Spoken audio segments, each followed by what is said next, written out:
शाम हो चुकी है और हमें पता चला है कि इलेक्ट्रिसिटी नहीं आने वाली है, तो अंदर काफ़ी अंधेरा हो रहा था तो हम बाहर आ गए। एक सवाल पूछना था आप लोगों से, एक नज़र गई, मेरा एक ऑब्जर्वेशन है, एक पैजामे ने वहाँ पे आत्महत्या की है, फांसी लगाई है वहाँ पे, ये क्या है, ये स्टोरी क्या है इसका, ये क्या लगाया आपने? जैसे यहाँ पे खेती करते हैं, हाँ। जब दान उन लगाते हैं, नया नया जो दान लगाते हैं, जैसे मकई वगैरह लगाते हैं, या तो आसपास में मुर्गी घूम रहा होता है, तो मतलब जैसे कि वहाँ पे बहुत बड़े बड़े चिड़े होता है, जैसे ईगल होता है, चिड़िया के लिए वो भगाने के लिए वो लगा, भगाने के लिए, उसी के लिए। बट पैजामा क्यों लगा भाई?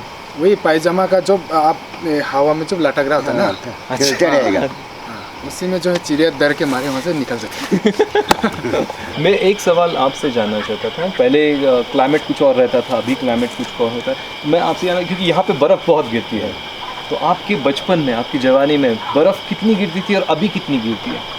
पहले ज़माना बचपन में हमने एक बार देखा था कि यह अभी हमने एक गोदाम बना था, हाँ, उस पर एक लकड़ी लगा के गोदाम में रखना पड़ता है, तो गोडाउन पूरा बर्फ़ से भर जाता था। वही लकड़ी, बिना लकड़ी से भी गोदाम का अंदर घुसने पड़ा तो हमने बर्फ देखा। अच्छा, और अभी कितना गिरता है? अभी तो गिरने से भी 1 इंच 2 इंच ही गिरता है, 1 इंच 2 इंच ही गिरता है, तो मतलब क्लाइमेट चेंज हो रहा है और इसका असर यहाँ पे देखने को मिल रहा है। ये you know the traditional house will always have a godown right outside, एक छोटा सा हट होता है जहाँ पे वो अपना ग्रेन्स वगैरह सब रख सकते हैं, तो ये एक सर्टन हाइट पे बनाया गया है, ये 3 से 4 फीट का है। यहाँ पे इतनी बर्फ़ पहले भरती थी, अभी बोले हार्डली, इनफैक्ट गिरती भी नहीं है कभी कभी, और इस साल गिरी है तो 1-2 फीट ही, 1-2 फीट है। Things are changing and people are experiencing it here. अच्छा नवा, एक बहुत ही इंटरेस्टिंग चीज़ अभी आपको मैं पूछता हूँ, मैंने सुना है पहाड़ों में ना भूत बहुत होते हैं, भूत, आपने कभी देखा इतना पहाड़ में घूमते हैं? इतना घूमता है तो भी हम देखा भी नहीं, देखा नहीं। बचपन में तो वो लोग, वही पिताजी लोग तो कहानी बोलता है। बताइए कौन सी कहानी थी, भूतों वाली कहानी बताइए। एक तालाब के सामने में दो मेढक दोनों झगड़ा हुआ था।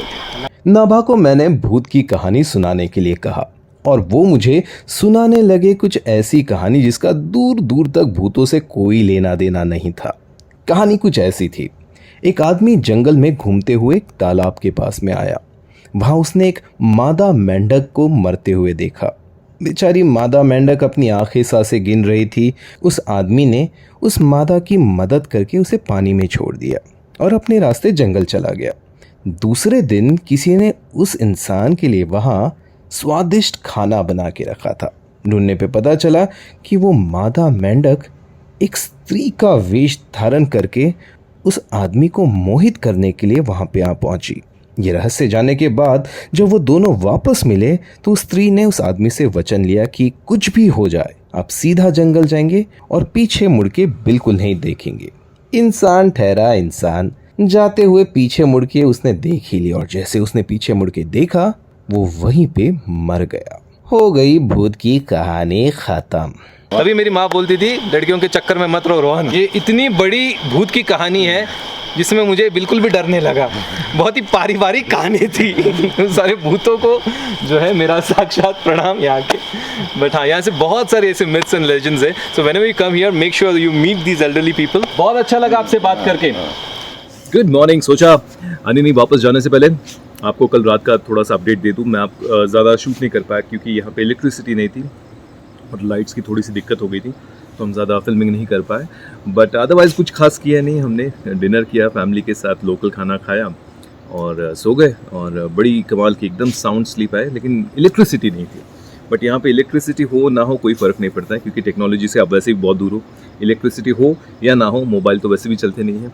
और दूसरा है कि यहाँ पे वो एसी की ज़रूरत नहीं होती, एयर कंडीशन ज़रूरत नहीं थी। नेचर ने ही इतना कमाल का एयर कंडीशन दिया है। मुझे तो कंबल लेना पड़ा, इतनी ठंड थी रात में। और बरसात शुरू हो गई है। I think in the middle of the night और इन अर्ली मॉर्निंग ड्रिजल शुरू हो गया और थोड़ी सी बरसात हुई है। I just hope and pray कि रास्ते साफ़ हो क्योंकि मुझे वापस रोइंग जाना है 2 दिन के बाद। अगर मैं फंस गया तो बैंड बच जाएंगी। फिर मैं यहाँ पे लंबे के लिए लग गया क्योंकि यहाँ पे रास्ते जो है मुझे बताया तो है 1-2 दिन में क्लियर हो जाते हैं, बट फिर पूरे सब गड़बड़ हो जाएगा हमारे आइटनरी का। But I hope and I pray that it doesn't happen. First thing first, the view is spectacular from here.